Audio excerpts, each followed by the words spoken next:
Deconverted Man here. So I was thinking about this idea of a fork in the road. That up to a certain point, the believer and non-believer share many things about how we view the world in common. So if we were to look at this and say, okay, how do we decide if something has happened in reality, not just in our own brain? And so this is a discussion that the skeptic and the believer can have and say up until this certain point where the believer will go one path and then the skeptic will go a different path. The doubter must follow a different path, whereas the faith person will continue following down this one path. So the faith and the doubt have a fork in the road. So we look at the event or we imagine an event and we say, okay, how would we determine that this thing happened? And you have this discussion. You go, okay, well, you'd want, you know, evidence, you'd want, ideally video, you'd want audio, you'd want, as much things that could correct that could come together to show that the thing happened, you know. And you go, okay, yeah, that's great. Okay, so if you have this person that was all alone in, uh, a farm, and they at night are woken up by a blinding light. They go outside, and then next thing they know, they're on this operating table, and these weird looking things are poking them, and then they wake up and they're back in their bed, and they think, well, maybe it's aliens, but I don't want to say that. I don't know what happened to me, but something happened to me. And they tell you this story. What do you do? How would you go about finding out if that was real? Well, okay, was there anything weird reported in that area? Would be the way of the doubt. Whereas the way of the faith might be, well, of course it happened. Something happened. Well, no, they they believe something happened. Doesn't mean that anything actually did happen, because the mind can do that.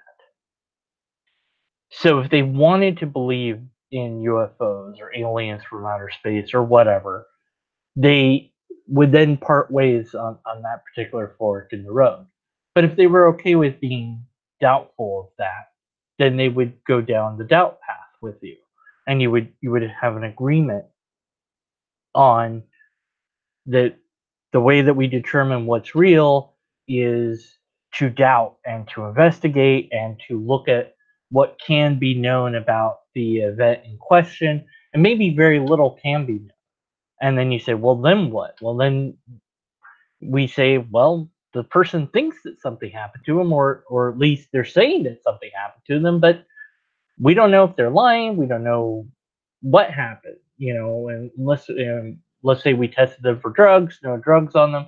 So, you know, who knows? It was a nightmare because they woke up in bed. So that's a good explanation. They simply had a dream. They simply had a nightmare or something. Very vivid dream, perhaps. So when it comes to personal experience, that's really where religion can grab a hold of people, and it's somewhat, you're born into this world where the zeitgeist of God and afterlife and spirits and souls and demons and devils and angels and etc. is out there. It's out there, and people believe it, and people talk about it, and people act as if it's true. And in some places, you can't walk very far without somebody preaching, and in other places, it's miles before you see a church. It just depends where you are. Um, this one place I knew in Colorado Springs, you would drive down this road and it'd be churches on one side and almost every other building on the other side was churches too. So it was like, this is the street of churches.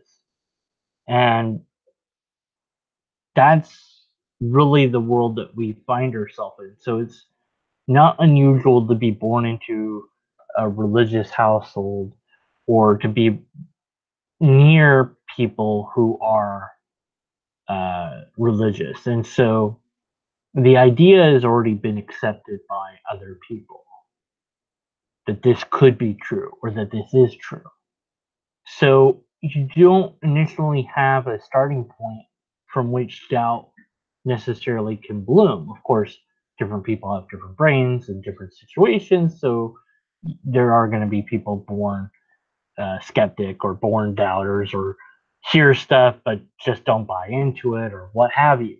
And that happens, but the opposite happens more, or well, I don't know how frequently, but it seems as more frequently would be the right way to say it, because we have the majority of the world does believe in some sort of deity, some sort of God. Um, and so, did they come to that because of their upbringing? Possibly, many cases. Did they come to it on their own? Maybe. Uh, was there some sort of mystical experience that they had? A lot of the times they will report that, but not always. So it varies, but there's a common theme when you begin to probe and ask questions of the person who has faith, in that up until the point of the thing that they believe is true, you can get them to agree that, say, the scientific method is a very decent method for discovering things. And they'll say, yeah, oh, yeah, sure, for things of the world. There's a caveat there. There's a caveat of, well, you can explore all the material things using science. And they say, yeah, well, but this thing isn't material. How do you know that?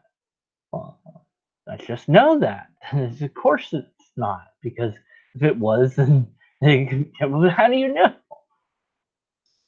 And I'm reminded, James Randi did an exploration of Russia soon after the Cold War had ended, or I don't know when he did it, but at any rate, and they had this thing where they thought that this person had these abilities, and he made the experiment more scientific than what they'd been doing. And the one, the results were what you would expect from chance. And the one scientist guy said, well, maybe we just don't have the technology to measure this yet. But see, before he thought that they were measuring it. But now, because he wants to kind of believe that this is real, he's justifying it to himself by saying, well, one day we'll find a way to study this. The science is unable to study it right now. That's the answer. Well, then that means it's not scientific. Well, okay, he can say that. Okay, well, yes, that's right. We can't study this because it's beyond science, or it's beyond the science of today. And see, that lets him keep his belief that psychic phenomenon is real. It's just we don't know how to test it yet, or we don't have the test that can do it yet. And so up until that point, it was a very good methodology to use, but then it became something that it was no longer applicable to use. This method was really great, but then you found the thing that I didn't want you to use it on, the thing that I believe is true, and I don't want it to be used on that, and I feel protective of that. And so, well, cognitive dissonance kicks in, and I'll get defensive, and I'll, get abrasive, and I'll get my friends to back me up, and we'll, boo you down and shout you down and shout you out, and, whatever. And so that's pretty rough when you find yourself surrounded, so to speak, by people who all believe that this thing is true, and yet, no matter how many times you've asked, begged them, implored them to show you that it's true, they simply can't give you what you're asking for. And then they'll say, what you're asking for is ridiculous. You're asking, and even if I gave it to you, you wouldn't believe that. It's like, no, I would. Actually, I would. And then it's like, well, no, no. You'd always find an excuse to believe it. No, no.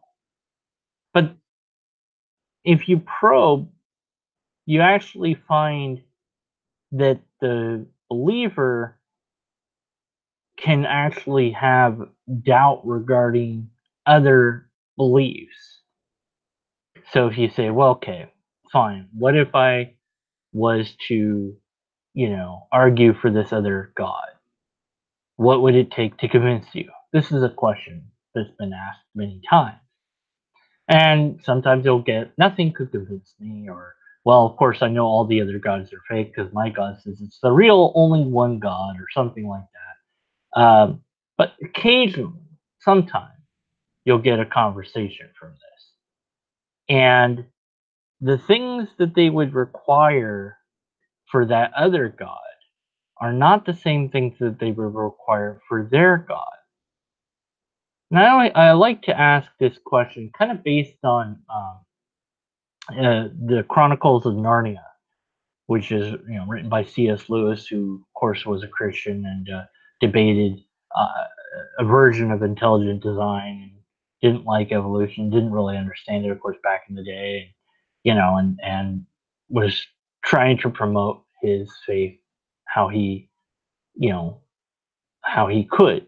And in Narnia, the last book, spoilers, uh, everybody dies, and they go to meet Aslan, who's of course Jesus. Um, but the one guy believed that he had been worshiping a different god who does exist in Narnia, but it's not really a god. And finds out it's Aslan. And he's like, "Oh, I thought that you would be this other thing." It's like, nope, I'm this. This is what you've been worshiping this whole time because you are good. You're a good person. And meanwhile, you have these dwarves that believe they're in this little shed, and even Aslan can't get them to see that they're not in the shed. Like it doesn't really make sense, but they just it's like they see what they want to see.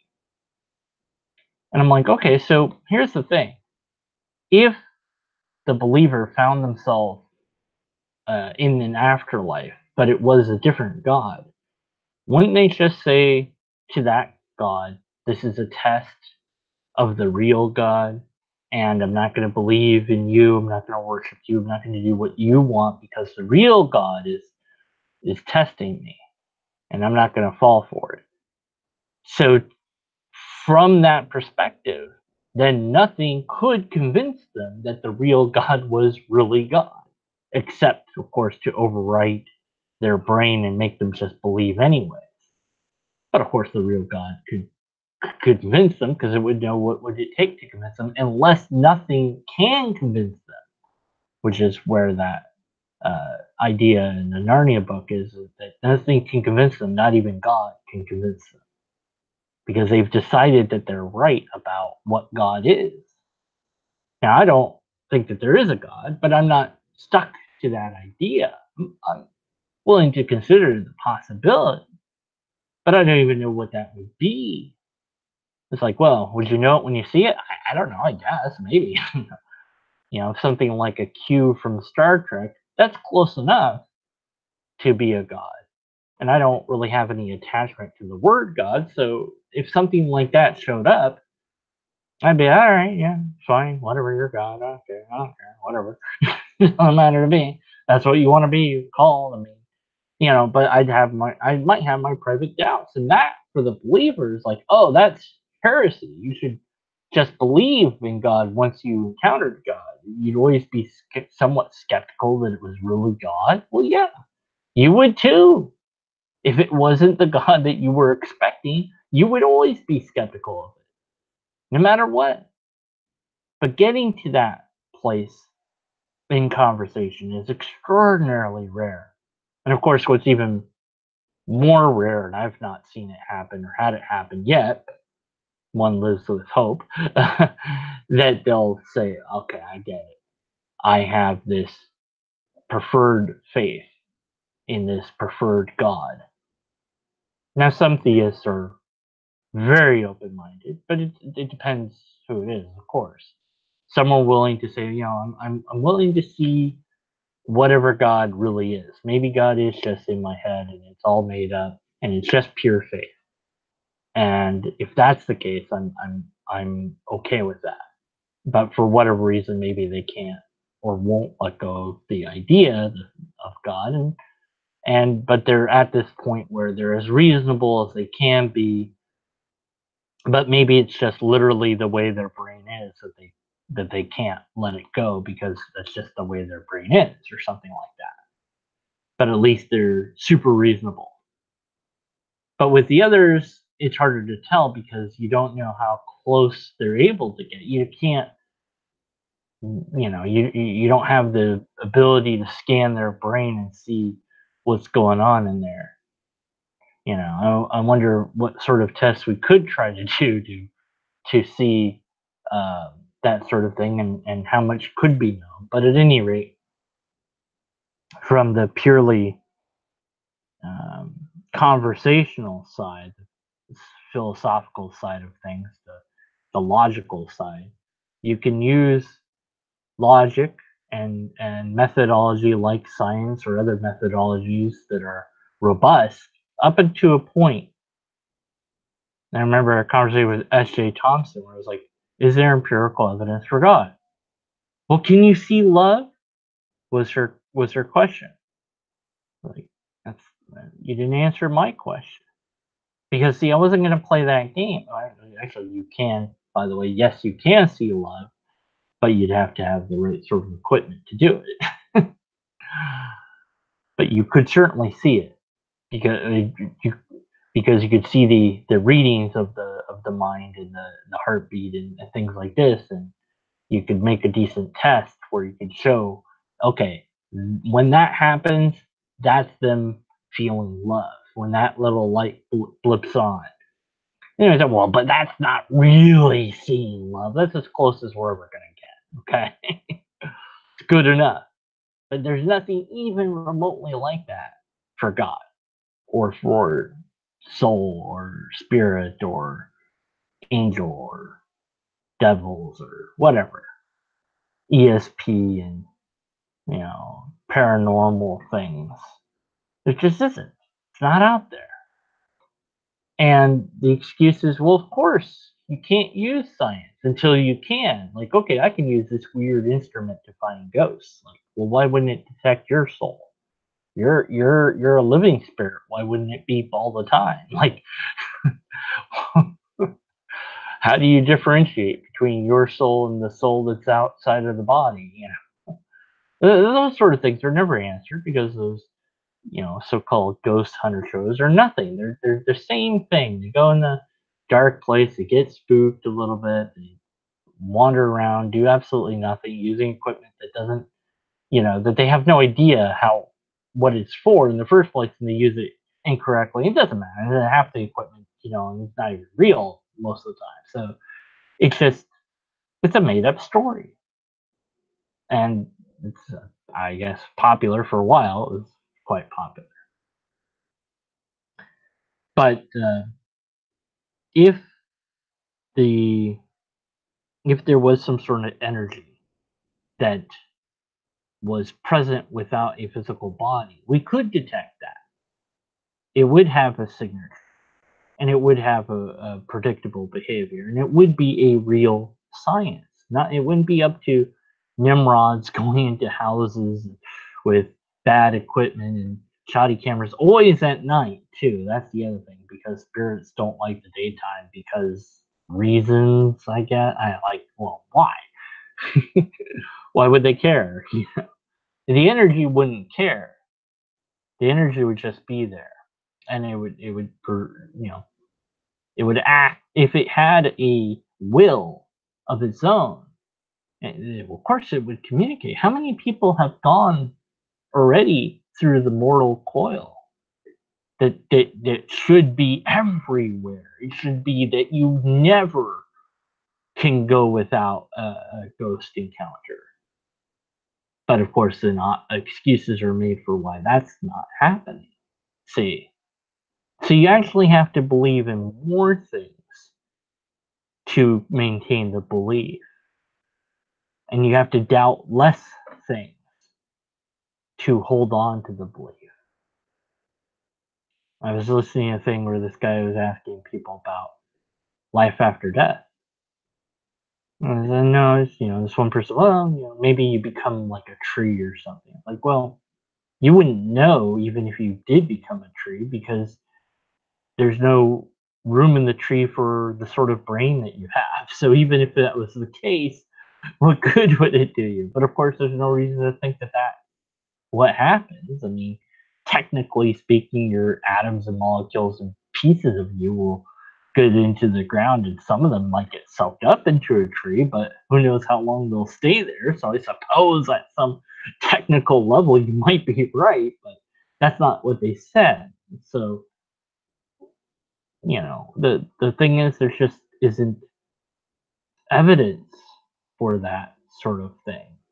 But it's comforting to believe. And a lot of people believe that there's something more. There's a bonus round. I'd love to, have that peace of mind again many times. Hit 40, it's like, oh, I'm 40. This feels like this is it. It's like, no, it's not. It's not, but it feels that way. Maybe if I start working out, I won't feel so bad. I don't know. But this fork in the road between faith and doubt. We can believe all sorts of things. We can have faith in all sorts of things. And then, of course, you'll get well, you do have faith. You have faith in science, or you have faith in this, or you have faith in that. It's like, well, what do you mean by faith at that point? Well, you trust that the person is saying what's true, maybe. Because you haven't looked at it. You haven't looked at all the data. But you trust the system itself, maybe. Okay, so you have some level at some point there's faith there because you didn't look at every single thing yourself to verify it, as if one would have to do that. But nonetheless, it's like they feel that there's some sort of victory here because you had to rely at some point on something, and so therefore that's faith. Aha! We both have faith. Now what? Well, who has more faith? Is faith good or bad? I have less because at least these things can be looked at and poked. Well, no, you don't know that. You know that people have said that. So what? It's a conspiracy? Oh, yes, yes. Oh, okay. There we go. Now we know. Yeah. And many people go down that route, saying that science is a huge, the methodology is questionable because it pre-assumes naturalism or some nonsense like this. Like, no, it doesn't do that. Yeah, well, how would we go about testing this? That's like that's it. Yeah, it's very straightforward. Why can't we test the the supernatural? Because it's not natural. Well, how do you know that then? There's no answer to that other than faith. But doubt is a difficult road sometimes because you don't have the certainty that comes with a faith.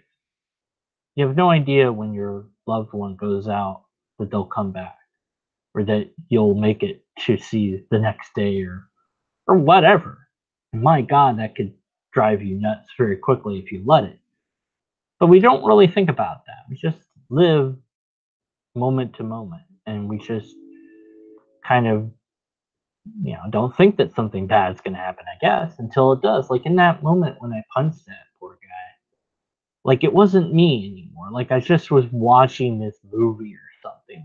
Like it's just it was like I was dreaming it, like it wasn't real, like this can't be happening, like just it was just disconnected from my own self, even though I was not. But it's like this just I can't even describe the experience of the experience. It's so bizarre in that one little moment of time.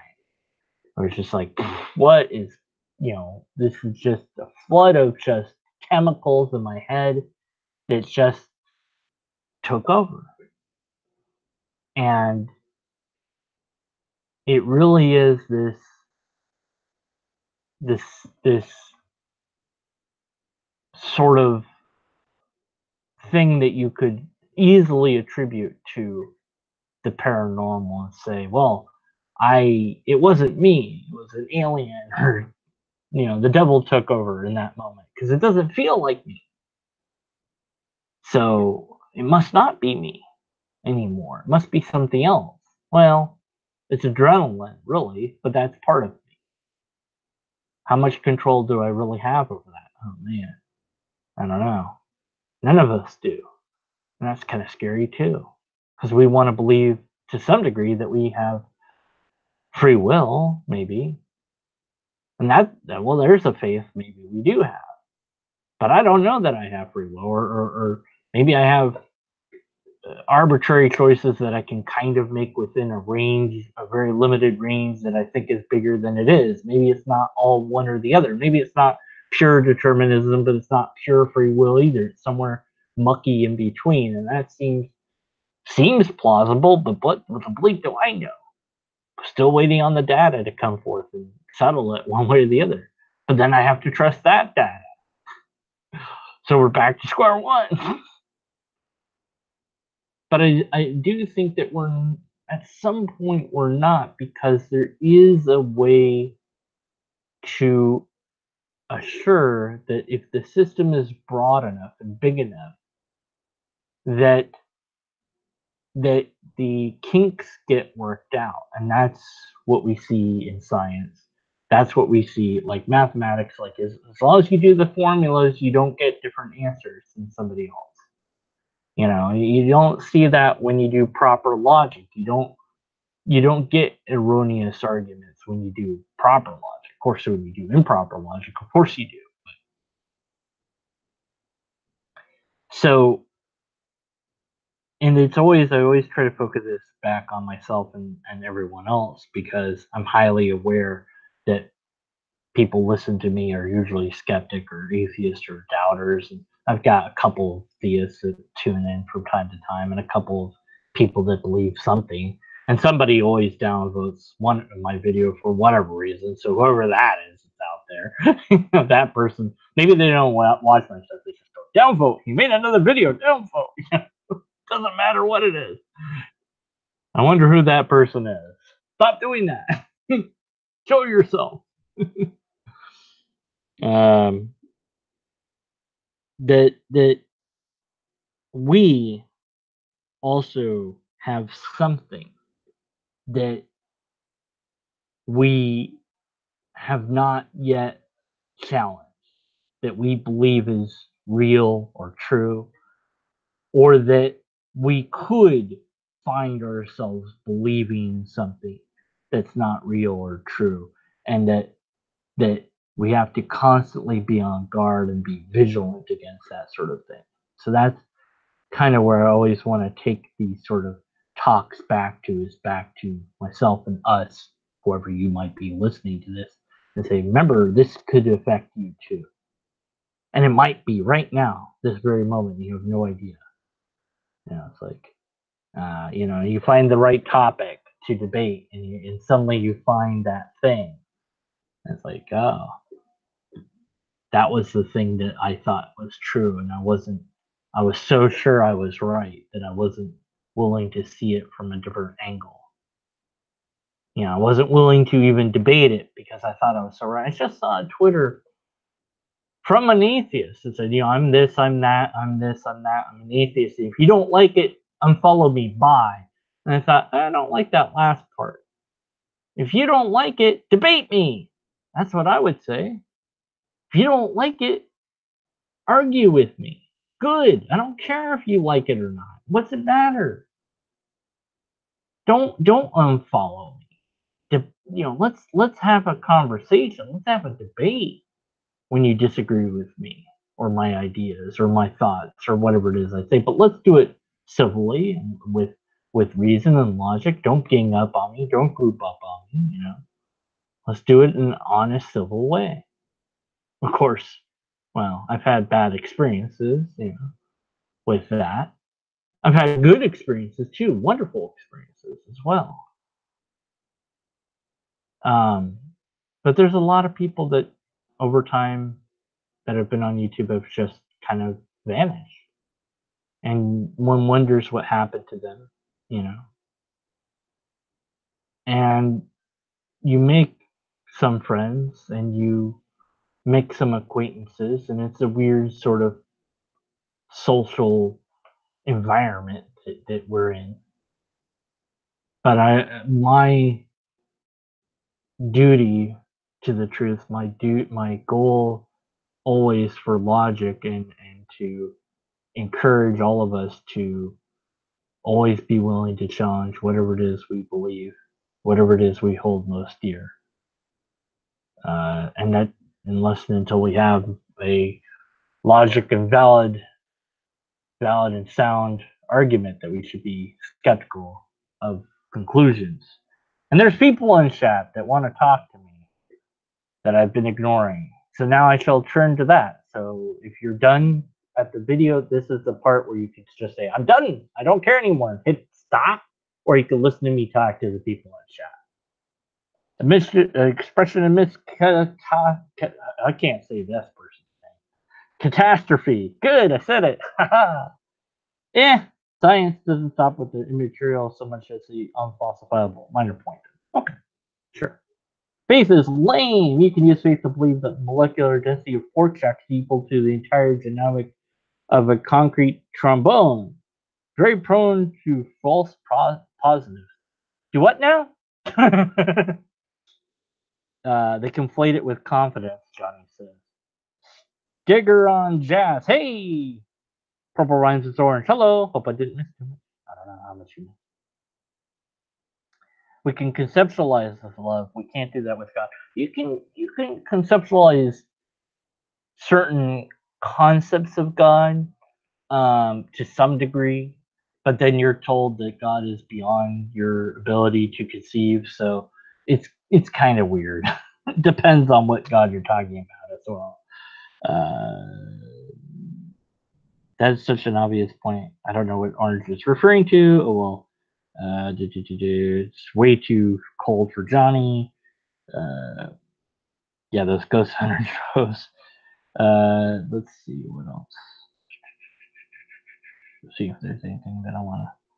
Are you having a midlife crisis? Hi, Dr. Obvious asked me. Probably. And I don't have enough money to buy a cool sports car. So, with that in mind, donate to my PayPal. Like to believe in reincarnation, but I haven't found any evidence to support the idea. Orange says, "Yeah, I mean, the thing is, you'd have to count up how many species there are on Earth, because like you can't just limit it to humans. Like, why wouldn't? What about plants? Wouldn't they be reincarnated?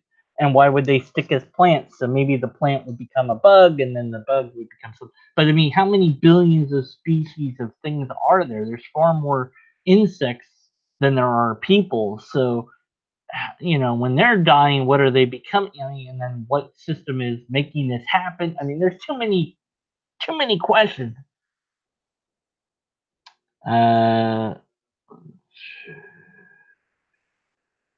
Let's see. Buzz says hello. Hi. Let's see.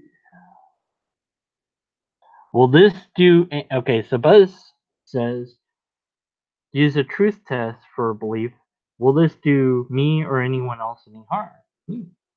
Interesting. Yeah, but I think I would go further and say, is it true? Is it real? Forget about harm, because it might be true and cause me emotional distress to know it. but I'd rather know it and feel bad than have a pleasant lie.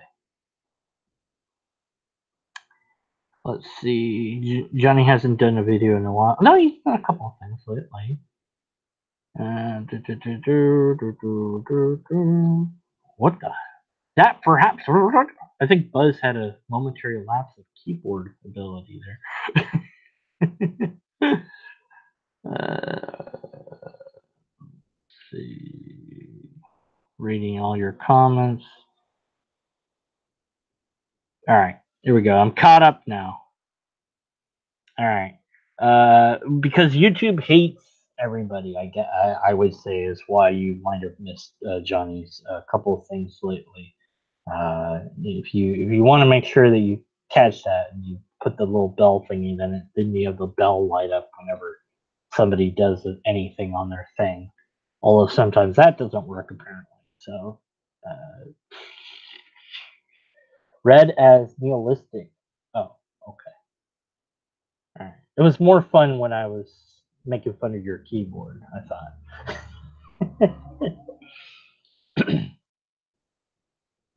Yeah, when people, of faith or will say, they're in a better place. Well, they're not anywhere. I mean, yes, they're out of pain, so in that sense, but I've waxed poetic now and again when mortality happens, and that the only thing I can really say that's really true for real is that every piece of you eventually will come off of you and fly into the air. And so everybody on earth is breathing in air all the time, and every plant, every animal. So that piece of you becomes part of them for a while, and then it becomes part of somebody else. And so in that way, we all become part of each other at some point. Of course, we don't know it; it doesn't help us because we're not aware of it. But in a very real way, we are already part of each other. And so when we're gone, we'll continue to be of this universe and in this universe at some level. Our molecules will be at least until maybe even after, well, depending on how the universe finally comes to an end, or if it does, maybe it won't. Or maybe atoms eventually will wink out of existence. But even then, that might start something new, so who knows? But at that point, it's been trillions of years anyway, so maybe your molecules are bored. I don't know.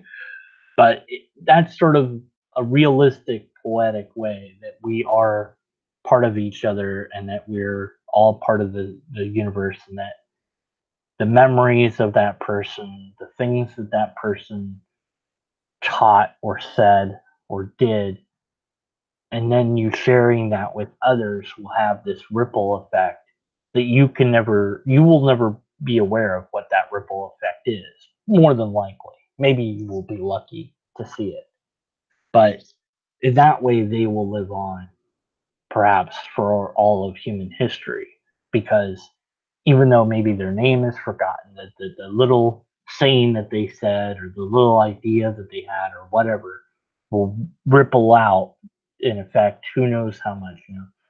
We're one person, but we make a little bit of good, and then that makes a little bit more good, and so on and so forth. Um, something like that. You know. Uh,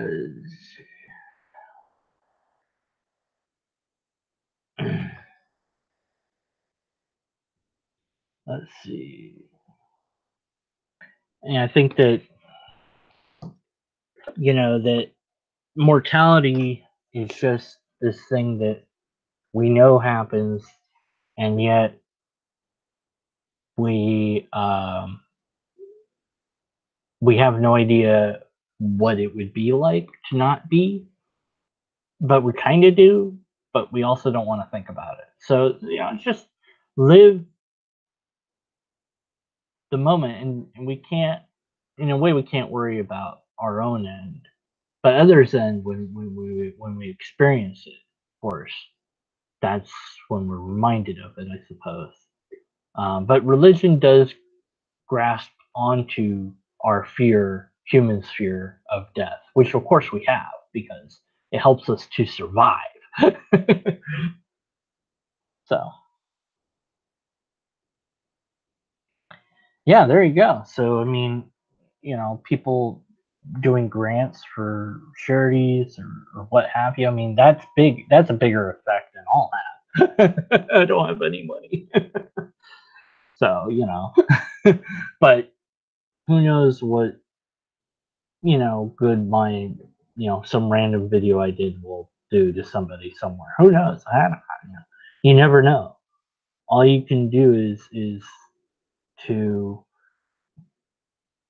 put out there what you think might have helped you, and hopefully somebody sees it, hears it, reads it, smells it. I don't know, whatever, and it might not, but I mean, whatever happens, happens. I mean, in that sense, but it's a weird, wacky, wild adventure, and it's a thing we certainly did.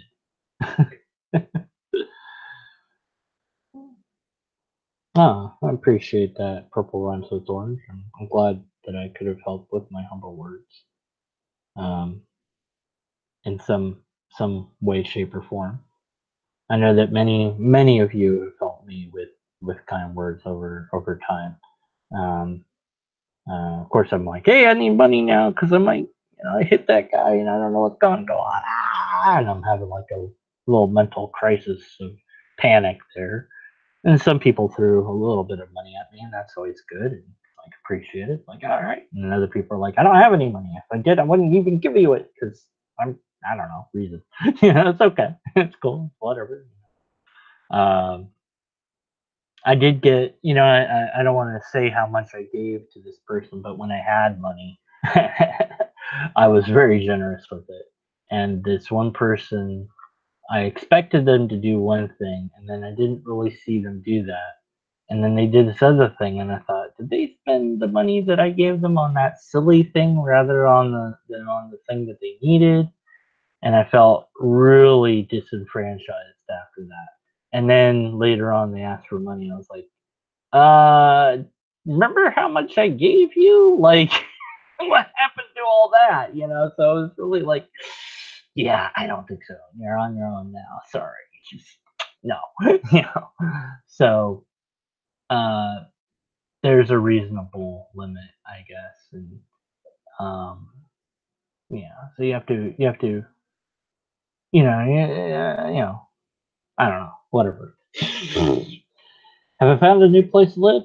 Possibly. I'm not sure yet. You have to get some, background checks and stuff like that. Have to, go through and blah blah blah. It's more expensive than where I'm living though. That's the big problem.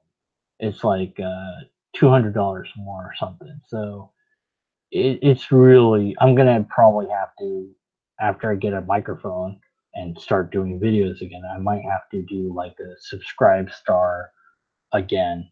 I had Patreon way back when, but I might have to do that again, and see whoever can give whatever will be great.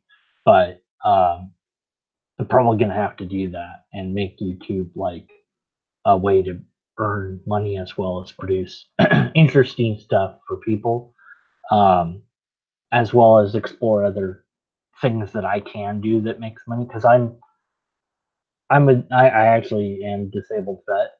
Um, so it's not that it's not I just can't go out there and get a job to help me in that sense. So I'm limited in certain regards. My brother pulls in money and he's able to work, so that's thankfully have him around. Otherwise, I'd be kind of pretty screwed. Actually, I don't even I don't want to go into too much of my personal woes, but at any rate, suffice it to say that I'm probably going to have to monetize myself in some way, shape, or form to help pay bills. And I really hate doing that. I really, really do, because it just doesn't feel right to do it. But I might have to. Anyways, yeah, it's chaos theory. With the butterfly flapping its wings. Yeah, I kind of think that too. We're never gonna know what kind of stuff that we're doing, good, bad, or otherwise. But hopefully it's good. Who knows?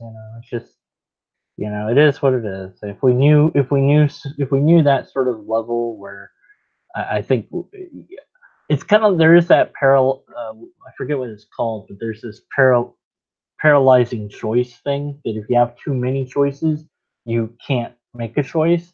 And I was reminded of that recently at McDonald's, of all places, because they have a soda machine and you're like, okay, which flavor of Coke do you want? Like, you can have it with cherry, you can have it with vanilla, you can have it with ginger, you can have it with orange, you can have it with this. I'm like, oh, I don't know.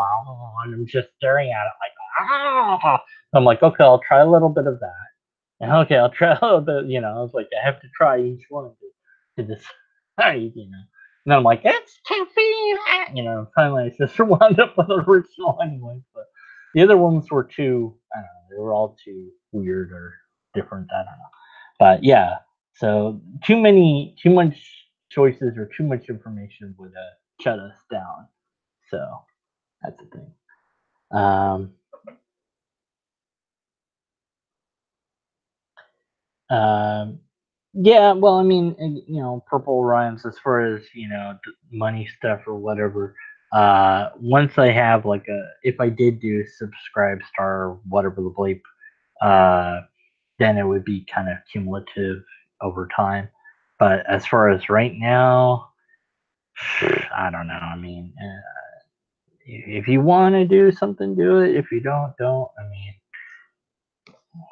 it's not gonna hurt me. Leave it at that. Might not solve everything, but it certainly will be appreciated.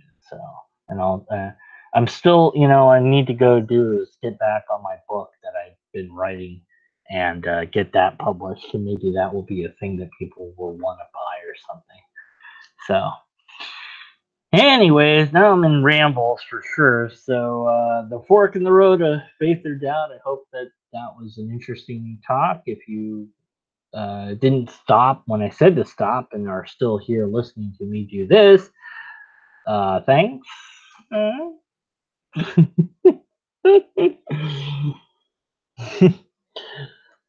Personal charities helping local animal shelters. See, that's wonderful. That's good. That's a good thing to do. Yeah, I think it's good if you can do something like that in your own community, then you should. Anyway, so I don't know. We said stuff, things happened, and this was a video I did. So thank you all for checking it out, listening to me, being here while I'm awake at some random point in night. Um, yes, I do have a thing. I will put the thing that I have in chat, and that way it will be a thing. I don't have to keep going. I need money. I hate it. I hate saying where's the dang thing?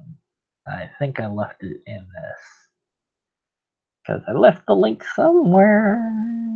Send me my. There it is. There's this thing. Here's that. There's the PayPal thingy. I guess I'll put it in the description. I might as well just put it in the description of all the things I do. But yeah, I'm going to. A good friend of mine sent me enough that I can get a good microphone with. So that's probably, even though it's weird to spend it on that in a sense, I think that'd probably be a good idea to do. That way I can get back to making decent videos again. And everybody's like, when did you ever make decent videos? I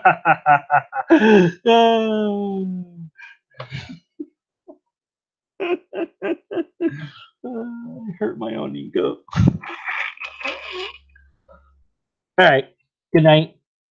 Good day. Good whatever. I'm going to play Kingdom Hearts 3. Then peace out.